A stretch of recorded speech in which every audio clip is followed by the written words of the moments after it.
Hi, this is Mike from Mike's Unboxing Reviews and How To, and today we're going to be taking a look at a fantastic bit of kit from Synology. This is the new DS220 Plus. Keep watching to find out more.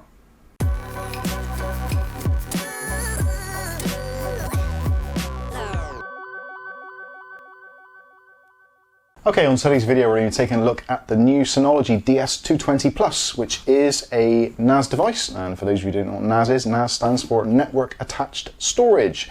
So for those of you that have got massive file collections, or maybe you've got multiple users in your family, and you've all got pictures and files and videos and all sorts, all littered throughout your systems, and you're really crying out for somewhere to centrally store all of those important files, and more importantly, keep them backed up, and actually have a level of control over who has access, all those kinds of things, a NAS box is perfect for you.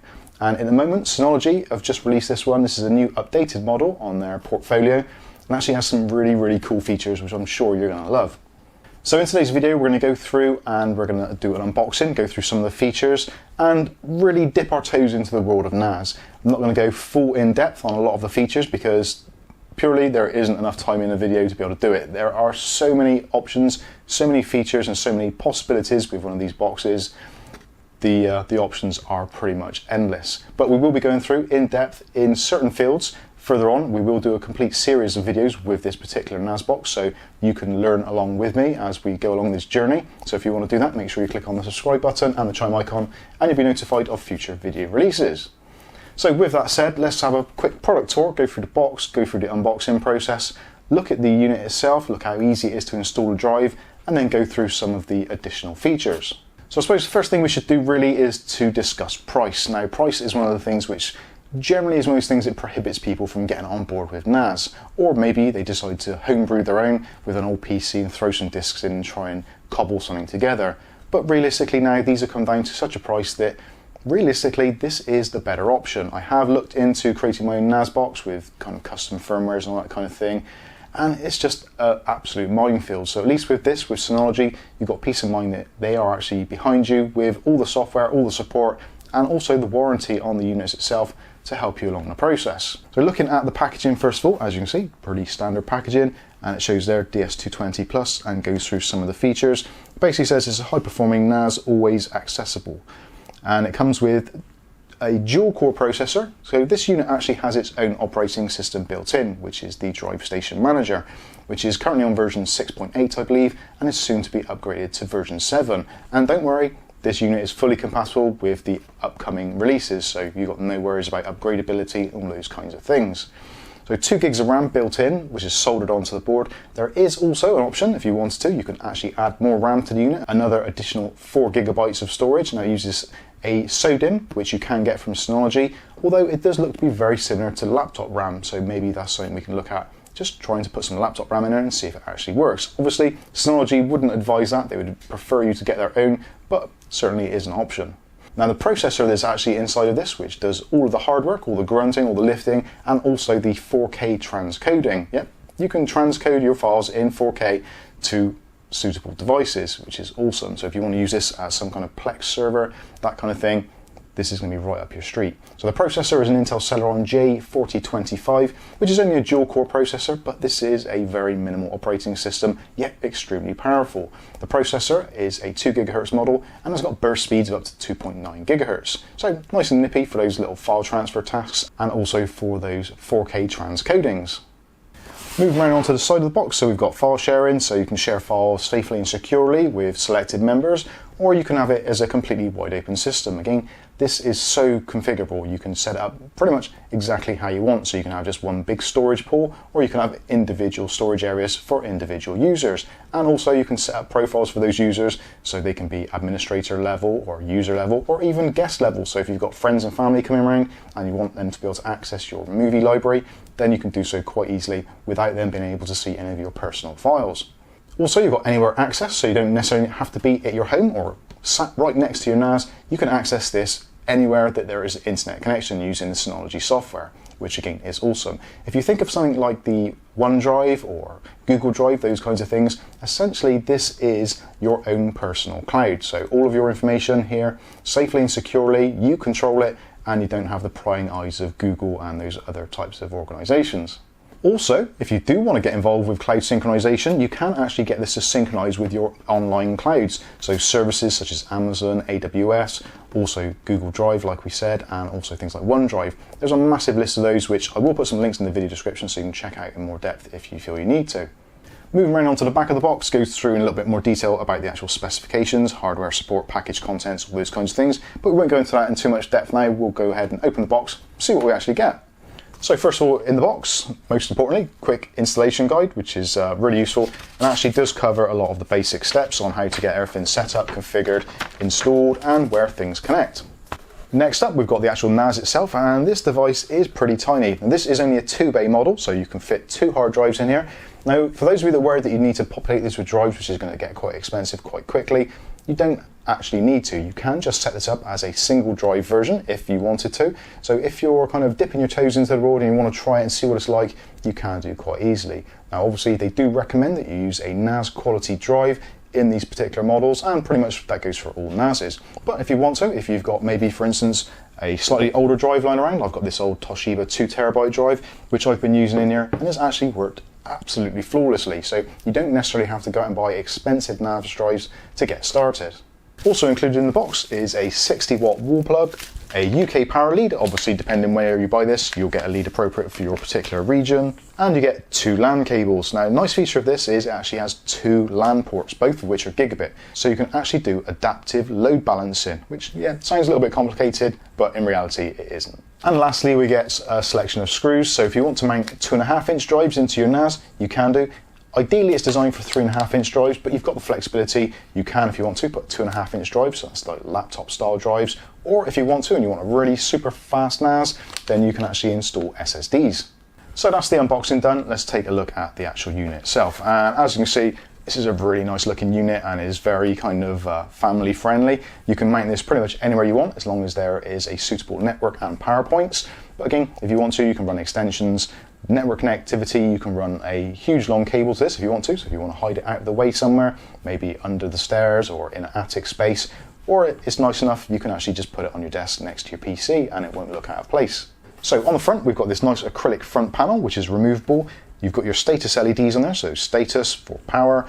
You've also got LAN 1, LAN 2, so again, going back to those dual LAN ports, you don't have to connect them both, you can connect one or the other. You've also got 2 disk activity lights. Moving down, we've got a USB 3.0 port. Now this is really handy, so if you've got information on a USB stick, you can actually set it up so there's automatic file transfers into specific areas on the NAS. So you can grab a USB stick with your important documents on, or maybe an office file, that kind of thing, put it in the front, press the C button, which is the copy button. You'll get 1 bleep to say that the copy is starting, and you'll get an additional bleep when the copy is done. When that's done, it will automatically eject the drive electronically, so you can remove it from the system without any sort of data issues or anything like that. And right at the bottom, we've got our power button. Now, this is a dual purpose button. You can use this to turn the device on or off.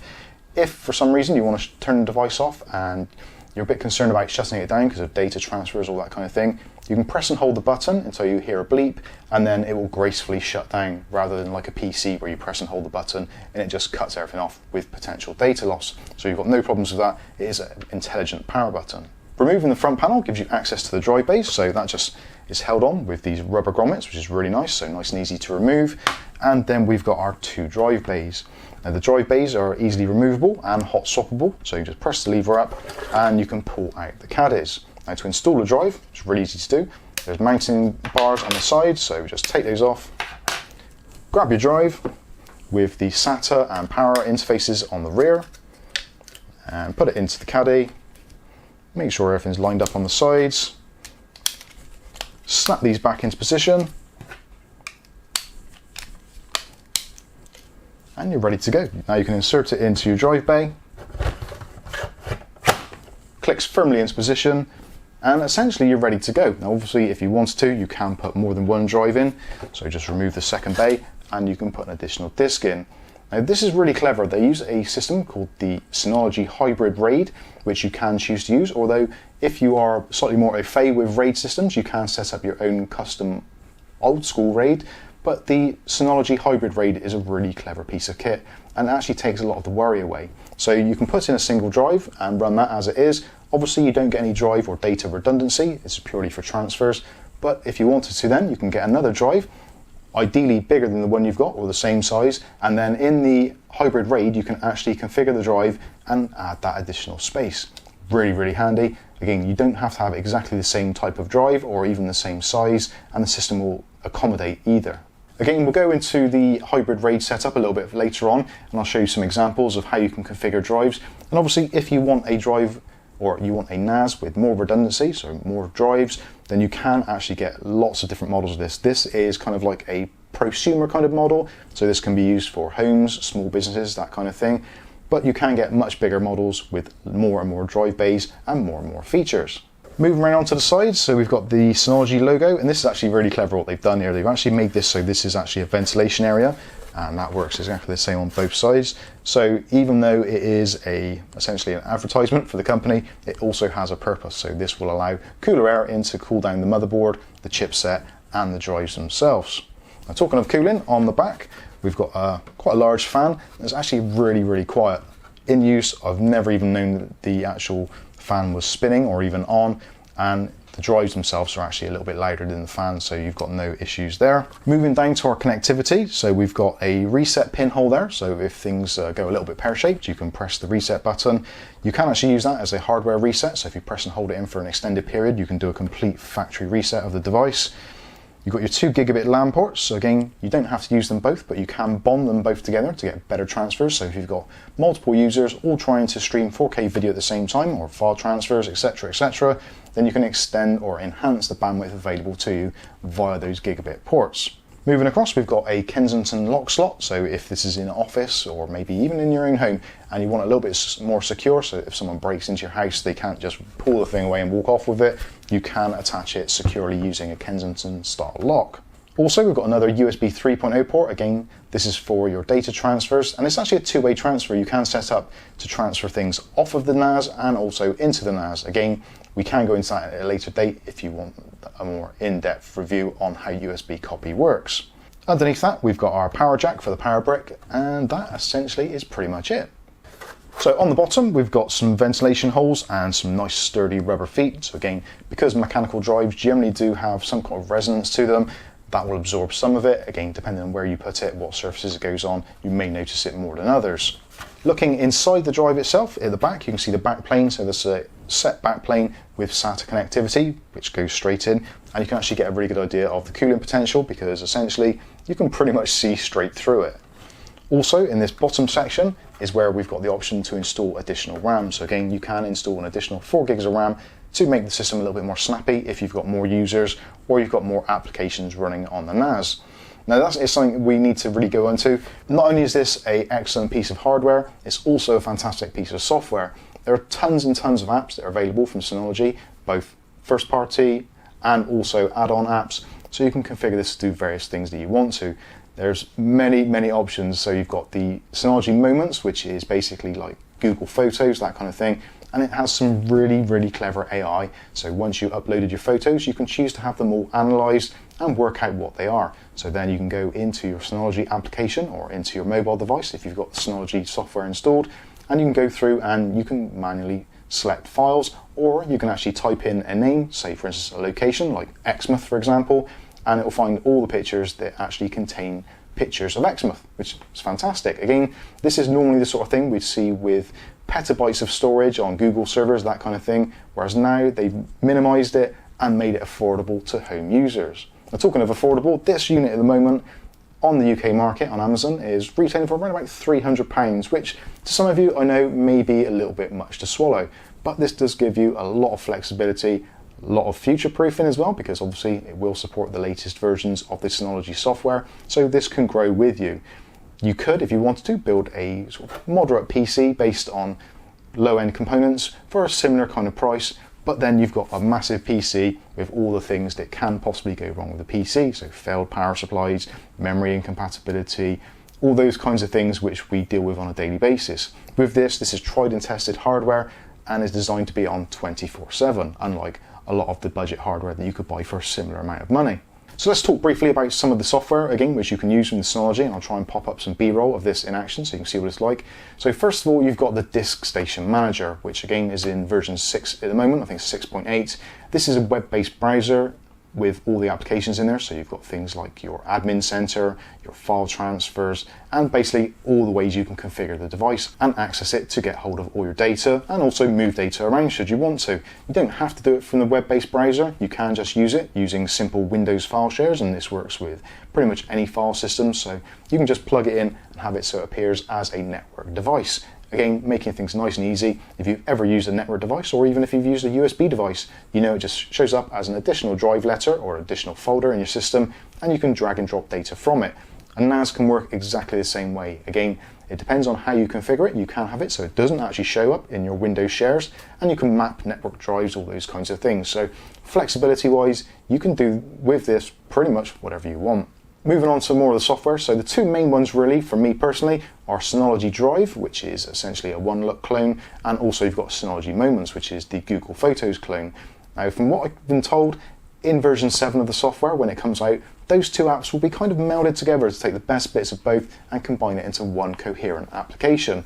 Not that the ones that they've got at the moment aren't coherent, but simplicity is something which is obviously better for us going forward. So to meld the two apps into one is going to be fantastic. Again, we will do some standalone videos on those particular apps, and hopefully if version 7 comes out, then we'll do an update showing how it all works in that unified process. Other options available, you've got Cloud Sync, like we touched on earlier. So again, you can synchronize with your Google Cloud, your Amazon Cloud, OneDrive, all those kinds of things. Again, links will be in the video description, so you can check those out in more detail.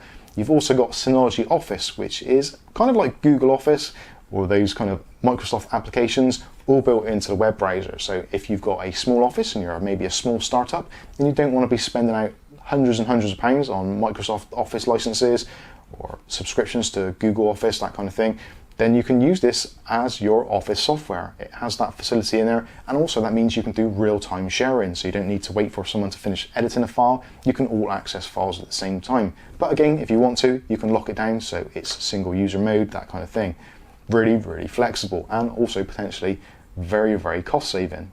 Which then takes us onto the Video Station software, which again will support the 4K transcoding, and you can have all of your videos and all of your shares all in one place. And then you can obviously, if you want to, you can allow remote users or network users, Wi-Fi users, whatever the case, you can let them access your files and share them all in your safe little bubble.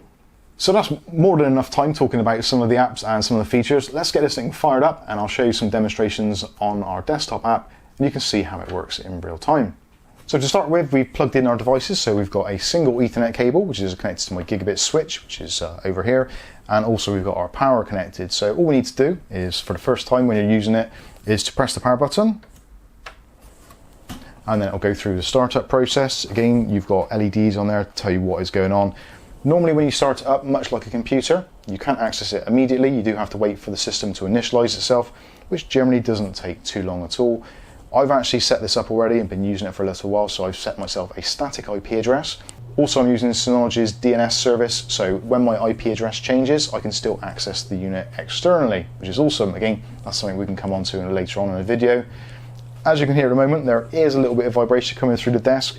This isn't really the proper drive to be using there. This is a 7200 RPM drive. Essentially, it's a desktop drive, and it is really not ideal, so there is a little bit of resonance coming from it. But again, depending where you put this, it should be absolutely fine. The real place this is going to live is going to be in the front room, in our kind of media center area, which is hidden behind the TV, etc. So the noise is virtually undetectable. So as you can see now, some of the lights have come on, and we have the telltale beep. The telltale beep means that the system is up and running. And as you can see, our status light is now green. Our LAN light is flashing to say there's internet traffic or data traffic going through, and also the disk 1 activity light is on. Obviously, if we had more than one disk in there, then the disk 2 light would be on, and also if we had our additional LAN connection connected, then you'd also get an LED on there. But that is the system up and running, so let's go over to the computer now and I'll show you the operating system. Okay, so we're on our Mike's Unboxing desktop, and currently we've got installed the Synology Assistant software, which you can download straight from Synology. Again, we're not going to go into too much detail on that, as I want to give you a brief overview of what is going on and how it all works. So if we go into our Synology software, which is running in the taskbar, and we double click that, and this brings up our Synology Assistant. Now again, you don't have to install this if you don't want to, but I just find it a little bit easier personally. You can set up printer devices and that kind of thing in the Synology Assistant. You can search for your NAS etc, etc. So if we go through, there we go, it's found all the NASs on the system. You can also use the Synology setup software, which is very, very straightforward to do. Again, not going to go into that because we've already got the NAS set up. But again, if you do want that in the video, then do let me know and I'll try and make it happen. So anyway, all you need to do is to select our drive. Now ours is called TARDIS because it's a lot bigger than it is on the outside. And as you can see, I've got my IP address set to static IP 192.168.5.250.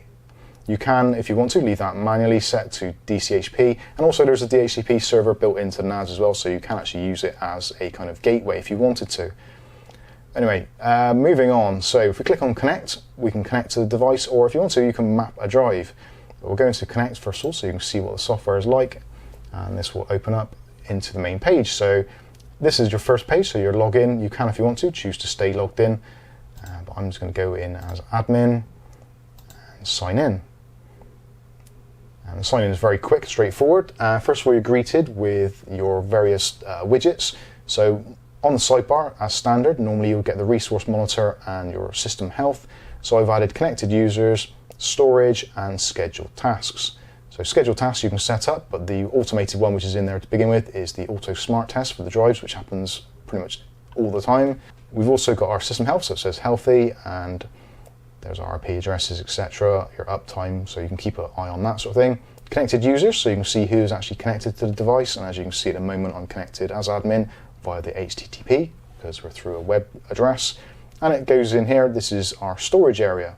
So in the moment, we've got one volume, and it's healthy. Used capacity is 823 gigabytes, and basically I've moved all of my information from my video drive. My TC Sunbow drive seems to be possibly fading, so I was a little bit concerned. So I've put all my old video files onto here just to keep them safe, just in case the drive does fail. At the bottom, we've got our resource monitor, so it tells you the usage of your CPU and RAM usage. And at the moment, with this loaded and with everything running, we're only at 25%, and the CPU is just chugging along and basically idle. So that is the widget as you start up. Now over this side, we've got our package center. So this is where all your downloads can go for new apps, etc. So we'll quickly go into that. So Package Center gives you your all package which is available. Again, there's tons and tons of things you've got here. Active backups, audio station, cloud sync, central management, antivirus packages, DNS servers, download station. There's tons and tons of things here, file station, etc, etc. As you can see, there's loads and loads of options there. Also, WordPress might be useful for some, so if you've got a WordPress site and you want to actually host it yourself from your NAS rather than actually paying to have it hosted somewhere, you can do that. Also, something which is interesting to me at a later date would be the Synology Mail Plus server. So I've set up my own independent mail server so I can configure all my spam settings and all that kind of stuff. Also, we've got Synology Office, which currently isn't installed, but you can do. USB copy, universal search, etc, etc. Video station. There's tons and tons of options, loads of things you can look through. Also, there's beta packages, so if you want to try a package to see what it's like in the new updated versions, you can do. And at the top here, we've got our installed packages. So currently I've got installed Universal Search, Synology Drive Server, the Synology Application Service, Moments, the JavaScript node, USB copy, File Station, and the Authorization Service. Now this is pretty much basic what you have installed when you first get the device. So that is the Package Center. If you want to see your packages or main menu, you can click on this box at the top, and this brings up again the installed applications and other things which are on the system. So again, you've got your Moments, Synology Drive Admin, Synology Drive. There's loads and loads of stuff here, and it can be a little bit overwhelming at first, but actually once you get used to it, it's not too bad at all. So the main one is the File Station. So if we have a quick look in File Station, again, actually if you want to, there is a File Station link on the desktop. So we can have a quick look in there. So File Station, this is your main storage area. So we've got our TARDIS, which is the server name or the NAS name. We've got our home drive, which is our individual home drive for the particular user. Then you've got homes, which is your home drives for individual users. Again, you can configure these to your heart's content, usernames, passwords, etc., amount of access, all those kinds of things. Again, that is something we can go into in a little bit more detail later on. Old content, so that is all of the old videos that we've created on Mike's Unboxing. So we've got backups, so installing Freezer 34 esports, we can go into that. And we've got our project files, the finalized pictures, all that sort of stuff. So if I actually wanted to go in and re-edit it, I can use all those files and actually just recreate the video if I wanted to, or re-upload it somewhere. Again, tons and tons of flexibility. You can store on there pretty much whatever you want based on your storage size, etc, etc. Control panel is where you're probably going to end up first of all. So in the control panel, you've got two modes, basic or advanced. This is the basic mode, and if you click on the advanced, you get extra features. So you can go into your shared folders, file services, users. So creating a user is really straightforward to do. All you do is click on create, go through adding a username, profiles, etc, etc. You've got quick connect. So quick connect can be used externally. So if I'm out and about and I want to actually gain access to the NAS, I can just type in the address there. So quickconnect.to/Mike's Unboxing, or you can use the Quick Connect ID from their web interface, just Mike's Unboxing, and I can gain access to the system, which is absolutely brilliant. You can configure external access, etc, etc, IP addresses. In network, you can go through and set up all your network settings. But again, there's tons and tons of things you can do in here. Security, so you can add security timeouts, all that kind of thing. So one of the nice sections I like is file services. So you can enable a SMB or Samba service for your work group to begin, so you can access it through a PC. So you can type in //TARDIS, or on Mac you can use SMB //TARDIS. But a really nice thing to be able to do is to actually add in, if you go into advanced, scroll all the way down, you can do WS Discovery. So this enables the Windows Network Discovery to allow access via SMB. Basically, you can use Windows Network Discovery to find your NAS. So if we go into My Computer, and as you can see, if we go into Network, we've now got TARDIS, and then we can go in and access our files as you would normally. So you don't actually have to access through the web application, you can just access it through Windows. But again, you can configure that to be either on or off, and you can set up all your network shares, etc. As you can see, I've got a mapped drive there, I've got my home drive mapped, and also I've got my old content drive mapped. You can configure this to your heart's content, but essentially it's really easy to access, and if you want to access it over a mobile phone, again, you can do pretty much the same thing. So there are the main components of it. So your package center, your control panel, your file station. Again, you can configure this however you want to. Most people, I think, probably won't see this very often unless you're admin level. Again, it's good, you can keep an eye on your drives, etc. So in the control panel, we can go into the drives themselves, so your storage pool. So at the moment, it's got volume 1, and it's currently healthy, and it's a 2 terabyte drive, so it's limited to 1.7 because of file system resources, etc. And we've used at 47%. Again, status healthy, storage pool 1. You can go in and adjust these and change these. Again, a little bit too much to go into in this particular video, but I just wanted to show you some of the features and actually go through the storage pools, etc, etc. Now, I suppose quickly I should show you the Synology Moments, because it actually is an absolute gem.